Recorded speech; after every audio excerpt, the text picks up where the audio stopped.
Salut les filles! Alors bonjour, aujourd'hui on va pas vous présenter de tuto, mais plutôt une explication des pinceaux et à quoi ça sert. Donc cette vidéo sera divisée en 3 parties. Donc la première partie ce sera le nom et l'utilité des pinceaux. Ensuite comment les nettoyer correctement et enfin les petites astuces. Voilà, c'est parti! Voilà donc la première partie, nom et utilité des pinceaux. Donc la première catégorie c'est les liners. Donc généralement il y en a 3 dans les packs de pinceaux. Donc il y a le liner court, le liner moyen et le liner long. Donc plus le liner va être fin, plus il va être long, comme vous pouvez voir. Donc généralement les liners ils sont utilisés pour faire des motifs fins et précis, mais plus il est long, ça va faire des motifs plus fins, mais souvent il a moins de maniabilité. Donc ça risque souvent de faire des ratures et de devoir recommencer le nail art. Donc ça c'est l'inconvénient. Ensuite il y a les fan brush, ça c'est une catégorie un peu à part. C'est pas des pinceaux ordinaires. Donc ils servent à faire des traînées et des motifs étalés. Donc il y en a 2. Il y a un grand en orange et un petit en blanc. Donc ceux-là il faut bien les rincer parce que quand le vernis reste au bout, il y a les poils qui sont collés et ça ne marche pas. Ensuite, on a les pinceaux plats. Donc là, il y en a plein, de toutes les sortes et de toutes les formes. Voilà. Donc la première catégorie de pinceaux plats, c'est les pinceaux durs. Ceux-là, ils vont servir pour le one stroke. Donc le one stroke, on vous fera un article dessus. C'est une technique de nail art à la peinture acrylique. Donc il y en a un plus épais, donc comme vous voyez avec le poil assez rigide. Un deuxième plus fin et un troisième moyen. Donc ceux-là, ils servent aussi aux rectifications sur les cuticules et les bords. Et ensuite, il y a les pinceaux biseautés. Alors ceux-là, ils sont coupés en travers. Pareil, ici, il y a un petit et un grand. Ceux-là aussi, ils peuvent servir au one stroke, mais aussi à faire des motifs assez fins ou des fleurs en forme de gouttes. Et enfin, les pinceaux plats, droits, et les poils plutôt rigides. Donc ceux-là, ils peuvent servir à étaler des grosses traînées de vernis. Ça peut paraître bizarre, mais ça sert pour certains vernis comme l'Union Jack. Ensuite, il y a un pinceau, si on peut appeler ça un pinceau, c'est le dotting. Donc il y en a plusieurs tailles, moi j'en ai qu'un, c'est un dotting normal. Il permet de rectifier les bords des ongles et aussi de faire des points. Donc c'est bien d'avoir plusieurs tailles pour faire des points de plusieurs tailles. Et voilà. Et ensuite il y a les pinceaux fins. Donc les miens sont de très mauvaise qualité, donc je ne m'en sers pas. Ils sont censés être très fins et faire des motifs très précis. Ceux-là c'est pas le cas, mais généralement c'est très pratique. Voilà pour la première partie. Donc voilà, maintenant ça va être la catégorie de comment nettoyer ces pinceaux. Donc nous avons sali les pinceaux avec du rouge pour que ça se voit mieux. Donc Tiffany va vous montrer comment elle les nettoie. Alors d'abord, avant de passer au nettoyage des pinceaux, je voudrais juste vous montrer comment on nettoie le dotting. Parce que le dotting ne peut pas se nettoyer de la façon dont je vais faire pour les autres. Donc on prend un coton, un peu de dissolvant. Bon, vous savez mettre du dissolvant sur un coton. On l'imbibe bien comme il faut. Et tout simplement, on passe le dotting dans le pinceau et on nettoie. Voilà, alors faites attention à ne pas avoir des morceaux de coton qui s'accrochent, ça comme tous les pinceaux, parce qu'après ça fait des motifs totalement ratés. Voilà. Voilà, donc on va venir verser un peu de dissolvant dans le bouchon de celui-ci. On prend les pinceaux, donc le premier est bien sale, comme vous voyez, ça ressort bien. Et vous n'hésitez pas à l'écraser au fond du dissolvant pour bien le nettoyer. Donc s'il reste un peu de rouge, c'est pas grave, c'est que les poils ont pris la teinte. Donc vous essuyez bien et vous n'hésitez pas à le reformer. Ça peut aider. Et voilà, s'il prend la teinte, vous pouvez essayer de le nettoyer plusieurs fois d'affilée. Ça marchera sûrement mieux. Ensuite, pour le liner, c'est pareil, vous l'écrasez bien, vous le tournez, vous faites tout ce que vous voulez avec.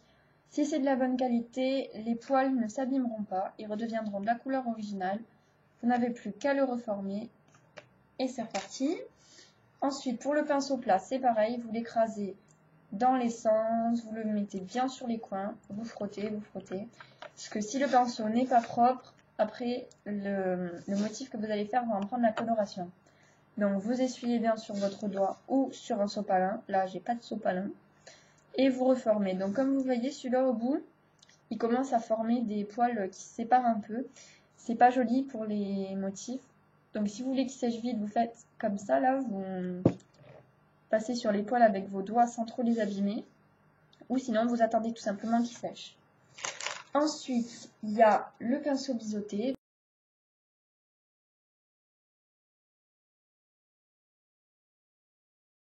Et enfin, le fan brush. Donc, celui-là, vous le placez bien sur les bords et vous tournez, vous tournez, vous tournez. Moi, je trouve que c'est plus pratique et ça le nettoie vraiment mieux. Donc après, dans la troisième rubrique, je vous donnerai une petite astuce sur comment faire sécher son fan brush plus rapidement.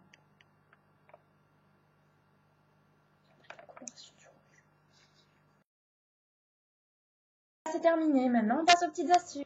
Voilà pour comment nettoyer ses pinceaux. Donc comme vous voyez, c'est assez simple, c'est rapide à faire et c'est un geste qui doit être habituel parce que c'est très important de nettoyer ses pinceaux si on veut qu'ils restent en bon état. Voilà, c'est à peu près tout ce qu'on a à vous dire sur cette rubrique. À tout de suite. Maintenant, nous passons à la catégorie trucs et astuces.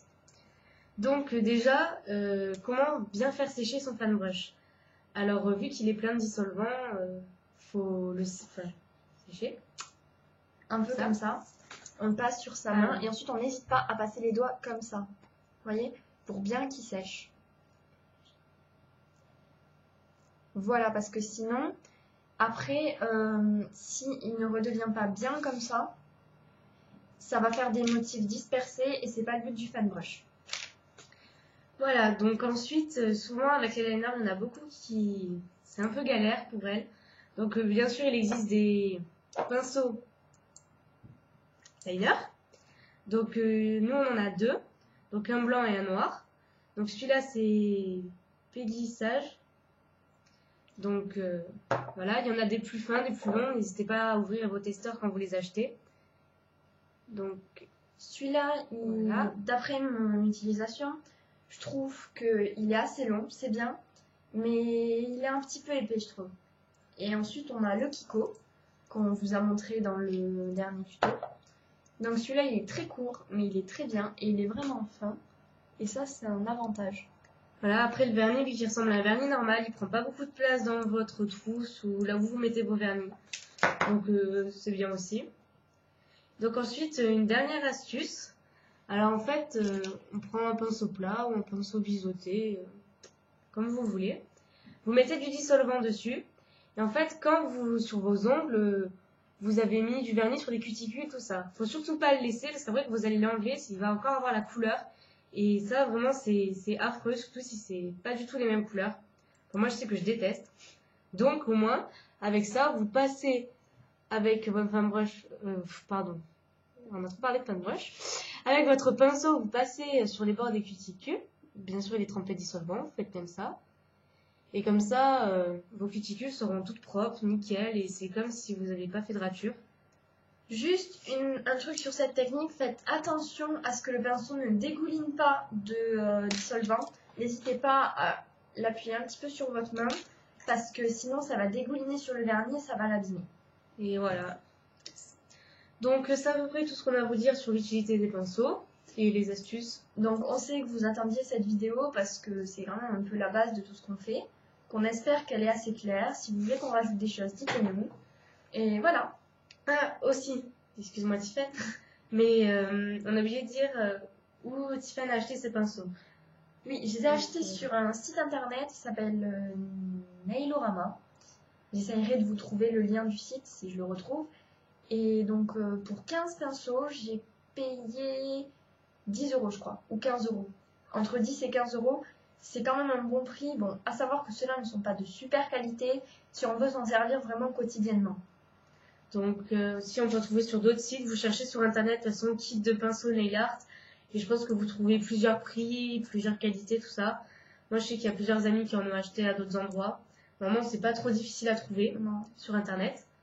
Donc voilà, pour les pinceaux, c'est tout.